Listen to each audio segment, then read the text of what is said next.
Following on from Mary in 1558, her sole surviving sibling and sister, Elizabeth, would ascend to the throne.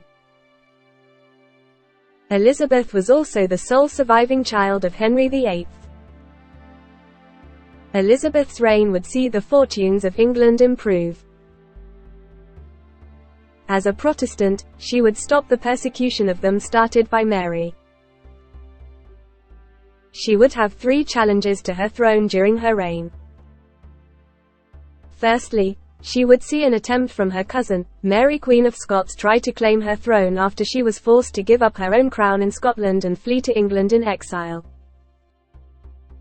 Mary would spend the majority of her exile in England under house arrest, and would eventually be condemned to execution when her role in the Babington plot was uncovered in a Catholic attempt to overthrow Elizabeth. Contrary to Hollywood movies, Elizabeth and Mary would never meet.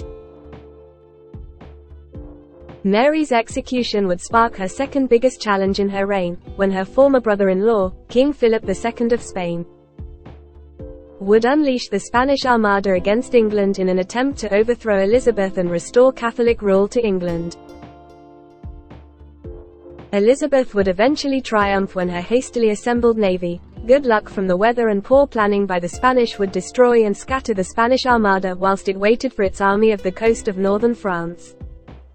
The result of this victory would see England rise again as European superpower, whilst the defeat through the cost of assembling the Armada would ruin Spain. The result of this victory would see England rise again as European superpower, whilst the defeat through the cost of assembling the Armada would ruin Spain. Elizabeth's last challenge in her reign was the question of her heir.